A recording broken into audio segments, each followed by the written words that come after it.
La 90.7 Solo Média groupe Africa 7 avec tout d'abord le gouvernement du Sénégal. Yassine Fall assure l'intérim du Premier ministre comme le veut l'ordre protocolaire en cas d'absence ou de ce dernier. Ousmane Sonko, vous le savez, a annoncé et a pris des congés, même si c'est dans un contexte de tension entre lui et le président Bassirou Diomaye Faye. En tout cas, ce mercredi 12 novembre, le chef du gouvernement était absent du Conseil des ministres, ce qui est déjà annoncé. Khalifa Fall. Annoncé en congé à partir du jeudi 6 novembre 2025, le Premier ministre Ousmane Sonko a surpris, réapparaissant lors d'une cérémonie officielle. Une présence inattendue qui alimente de nouvelles interrogations. Le communiqué du Conseil des ministres de ce mercredi dernier évoquait bien un congé, sans toutefois préciser sa durée. Une absence de détails qui avait déjà suscité des interrogations sur la nature de cette décision. Certains observateurs allant jusqu'à y voir une manœuvre politique ou une démission déguisée. Cette réapparition du chef du gouvernement au lendemain du Grand Terra Meeting tenu le samedi 8 novembre, un événement politique d'envergure pour le camp du Premier ministre. D'aucuns estiment que Sonko avait donc ses congés pour mieux préparer ce rassemblement clé dans un contexte économique toujours sous tension, qu'il s'agisse d'une simple parenthèse de 48 heures ou d'un congé écourté. Le voile. Voilà, donc sachez que selon les informations qui nous sont parvenues et confirmées par le quotidien Solo Quotidien, le Premier ministre Ousmane Sonko est en congé jusqu'au 21 novembre prochain. Il doit même, s'il n'est pas encore sur place, se rendre à Ziguinchor pour se ressourcer, entre guillemets, comme le rappelle le quotidien Solo Quotidien. Et c'est dans un contexte de tension économique également, puisque la situation économique du Sénégal est au plus bas. Les obligations souveraines du Sénégal ont plongé ce mercredi à des niveaux plutôt bas, et sur le plan historique, cela place la nation sénégalaise en territoire de détresse financière selon les critères qui verrouillent habituellement l'accès aux marchés internationaux de capitaux. C'est ce que rapporte Bloomberg. La prime de risque souverain sur les obligations sénégalaises par rapport aux bons du Trésor américain s'est élargi à 1077 points de base ce mercredi, un record absolu selon les données de JP Morgan Chase & Co. C'est ce que révèle l'agence de presse financière dans un article signé Rain Volou. Ce niveau place le Sénégal dans le groupe restreint des émetteurs africains dont la dette se négocie au niveau ou près du seuil des 1000 points de base, largement considéré comme un marqueur de détresse financière. C'est le mot à utiliser. Le pays rejoint ainsi d'autres comme le Mozambique, dont l'écart est à 965 points de base, et le Gabon, qui a dépassé ce seuil depuis début novembre, formant un trio africain au bord du gouffre financier.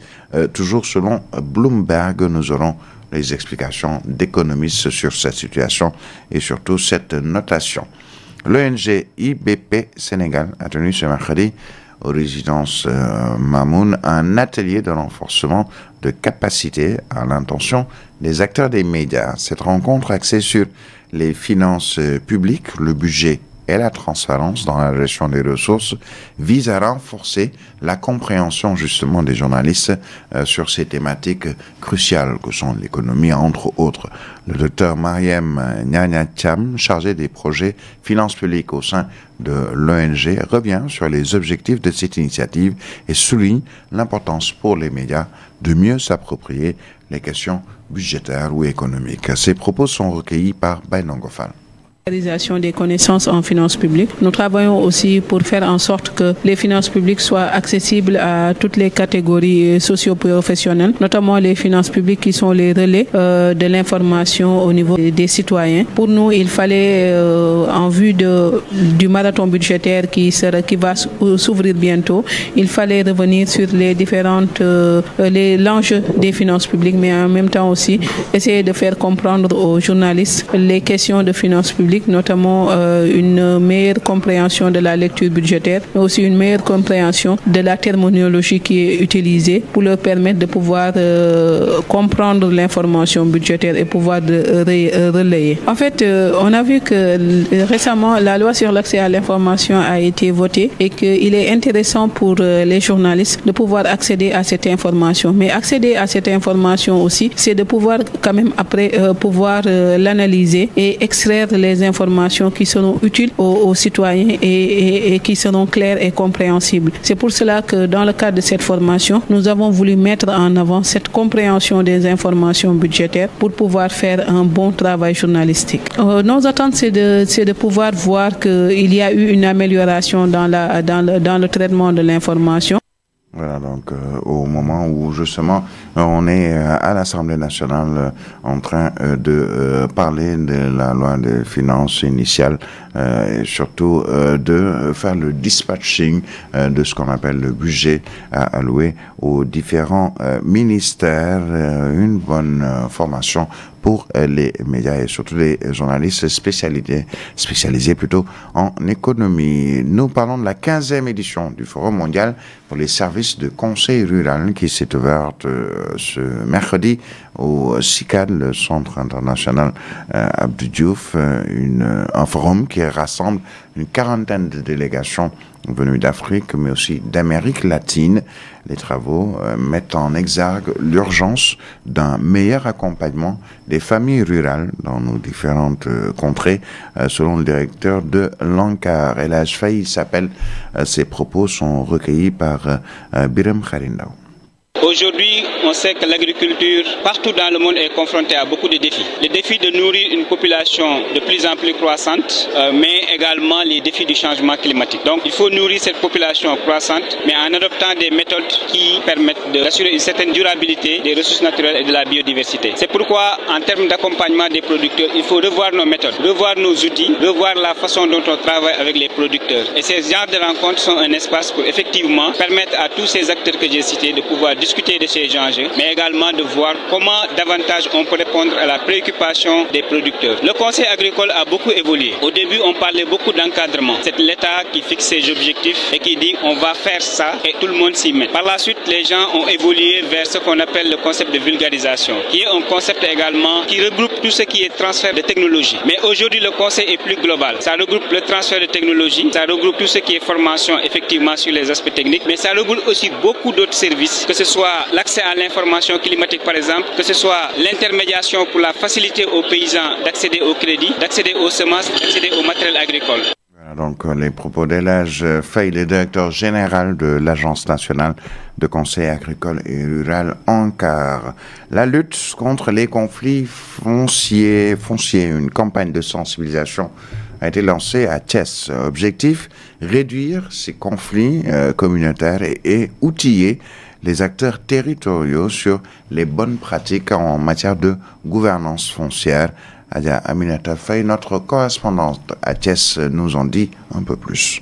Pour lutter contre les conflits fonciers, une réunion de comité régional de développement a été convoquée pour mobiliser les acteurs territoriaux sur la bonne pratique de la gouvernance foncière. L'objectif principal donc est de sensibiliser les acteurs afin de réduire les conflits communautaires liés au foncier, mais également de mener une réflexion approfondie donc sur les mécanismes de résolution de ces conflits. La région de Thiès a une autre spécificité. Vous n'êtes pas sans savoir qu'avec l'actualité, il y a eu le cas de Mbour 4. Donc c'est pourquoi on a choisi cette région-là donc pour mener une réflexion très pointue, très approfondie, donc afin de réduire les conflits communautaires qui gravitent autour de la gouvernance foncière. L'adjoint au gouverneur chargé des affaires économiques, Ababacar Sadirnia, revient sur le choix de la région de Thiès. Dans le domaine foncier, comme beaucoup le prétendent, le droit coutumier n'existe pas. Il y a des lois et règlements qui régissent le foncier et c'est l'occasion de partager ces textes, de partager ces lois et règlements pour les permettre d'être au fait de ce qui prévaut en matière législative et réglementaire sur le plan foncier, mais aussi et surtout de leur rappeler leur rôle et leur devoir pour permettre à chacun, en ce qui le concerne, de pouvoir jouer son rôle, mais aussi et surtout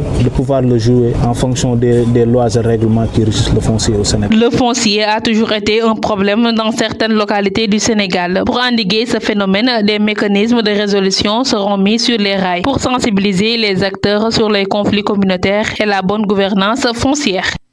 Sachez que le gouvernement du Sénégal a lancé ce mercredi le projet national intégré de renforcement de la santé reproductive et de la santé mère-enfant d'un montant de près de 7 milliards de francs CFA. Ce projet s'inscrit dans le cadre de la transformation de son système de santé. Le projet d'une durée de 2 ans marque une étape majeure dans la marche du Sénégal vers un système de santé plus résilient, équitable et performant, selon le ministre de la Santé. La gouverneure de la région de Kédougou, Mariama Traoré, a présidé, ce mercredi, la cérémonie d'ouverture officielle de la session ordinaire de la conférence épiscopale des évêques. Il s'agit d'une assemblée générale de tous les évêques provenant des 7 diocèses du Sénégal, de la Mauritanie, du Cap-Vert et de la Guinée-Bissau. Une session est prévue du 10 au 17 novembre à Kédougou, nous dit-on. Et puis nous nous rendons à Ziguinchor, c'est toujours dans le sud du Sénégal. La lutte contre la pollution plastique prend racine dès à l'école, dans le cadre du programme Éducation sans plastique pour un environnement sain, initié par la COSIDEP. Des élèves du primaire et du moyen s'impliquent dans des actions concrètes de gestion des déchets, notamment les déchets plastiques. Une démarche citoyenne soutenue par la SONAGED. Une correspondance à Ziguinchor de Moussa Ndaw.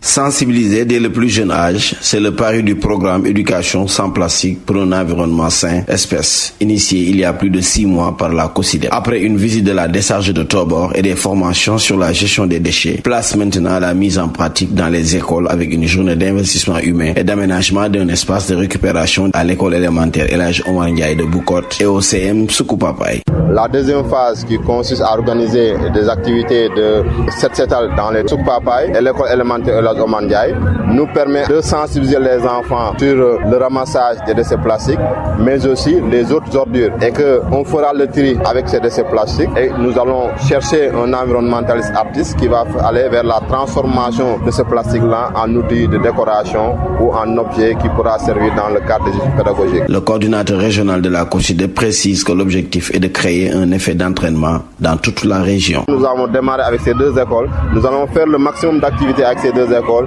et nous allons les montrer en exemple pour permettre en tout cas l'extension de ce projet, mais aussi permettre aux autres écoles de pouvoir copier sur ces 2 écoles-là qui vont nous servir d'écoles témoins. Outre la sensibilisation, le projet bénéficie d'un soutien de la SONAGED pour l'équipement en bac à ordures et outils de nettoiement offerts aux 2 établissements. Mais les besoins restent importants, nous souligne Moussa Sakho. Les autorités, c'est de demander de nous accompagner, surtout de nous accompagner dans l'acquisition du matériel de nettoiement, mais aussi de sensibiliser les acteurs qui sont dans la fabrication de ces sachets-là, de trouver d'autres moyens pour que les gens puissent conserver leurs produits à la maison, conserver leurs produits à l'école. Un appel relayé par le directeur de l'école élémentaire El Hadj Omar Ndiaye, Sadibou Diédhiou. Que ça soit au niveau de la communauté, au niveau des équipes pédagogiques, mais au niveau de nos autorités administratives, que l'ensemble, n'est-ce pas, de ces entités-là, comme un seul homme, puisse se lever et faire de sorte que chacun de son côté, avec le grain de sel qu'il mettra, n'est-ce pas, enfin résoudre une fois pour toutes, n'est-ce pas, la question de l'environnement. Parce que prendre en charge cette question du plastique est un acte majeur. Donc nous demandons à toutes les autorités, quel que soit là où elles se trouvent, d'intervenir pour que véritablement on puisse faire de cette affaire une affaire de tout le monde. Une démarche citoyenne qui s'inscrit pleinement dans les objectifs de développement durable et qui fait de Ziguinchor une région pilote dans la lutte contre la pollution plastique dans les établissements scolaires. Moussa Ndaw, nous restons à Ziguinchor avec la lutte contre les déchets plastiques à l'école. Le COSIDEP, en partenariat avec la SONAGED, a organisé une journée de set-setal, une étape importante dans la lutte contre la pollution plastique et pour la promotion d'un environnement scolaire un peu plus propre. L'inspection d'académie rappelle l'importance de l'éducation environnementale pour la santé et le bien-être des apprenants. Mamadou Lamine Sané est chargé du bureau environnement à l'inspection de l'académie et de la formation. Ses propos sont recueillis par Moussa Ndaw. Je me félicite de la mise en œuvre du programme de la COSIDEP qui s'intitule Éducation sans plastique pour un environnement sain en milieu scolaire. Donc la COSIDEP nous a associés, d'ailleurs même c'est notre rôle régalien au niveau de l'inspection d'académie, accompagner les partenaires dans la mise en œuvre des questions environnementales, surtout la sensibilisation, l'éducation environnementale. C'est la raison de ma présence ici au niveau du CM Soukoupapaye pour accompagner l'équipe de la COSIDEP ensemble avec l'équipe de la SONAGED et tout le monde pour vraiment participer à cette éducation-là, à cette journée de Set-Setal, parce que nous pensons qu'il faut aller dans le sens de faire comprendre aux apprenants que dans un milieu, il faut toujours de la propreté, parce que ça peut impacter positivement sur leur santé. C'est pourquoi nous encourageons ce genre d'initiative. Nous, en tant qu'IA, vraiment, on est très satisfaits de ce que la COSYDEP est en train de faire à travers, le responsable Moussa Sako ici au niveau de Ziguinchor. Sur Africa 7.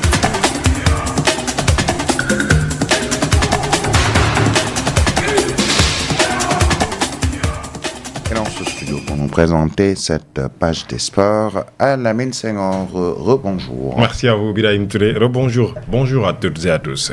Et nous parlons d'abord de ce match de préparation Sénégal-Brésil à Londres, en Angleterre. Les Lions poursuivent leur préparation avant d'affronter les Oliverde ou la Seleção, le Brésil. Exactement, ce sera donc un match qui se jouera à Birahim Touré, je rappelle, samedi prochain à partir de 16h. Le groupe de Pape Thiaw a effectué hier mercredi son 3e galop d'entraînement à Londres avec un groupe complet. Les Lions se sont entraînés à huis clos et entrent en plein régime dans la préparation pour ce match amical de Sénégal-Brésil. Un match très déterminant, un match très important aux yeux donc de Pape Thiaw et de son groupe. L'ambiance reste vivante dans la tanière. Hier, les nouveaux ont été intégrés avec surtout le traditionnel bisoutage, comme on l'appelle, sur les plateformes digitales. On partage surtout les pas de danse de Ibrahima Mbaye, le jeune néo-sénégalais ou sénégalais franco-sénégalais, pardon, Ibrahima Mbaye donc qui a rejoint la tanière tout récemment, qui évolue au Paris Saint-Germain. Mais aussi également les pas de danse de Hassan Diao, de Komo et de Momo Doussar, des jeunes donc qui viennent de rejoindre la tanière pour la première fois, je rappelle exceptionnellement,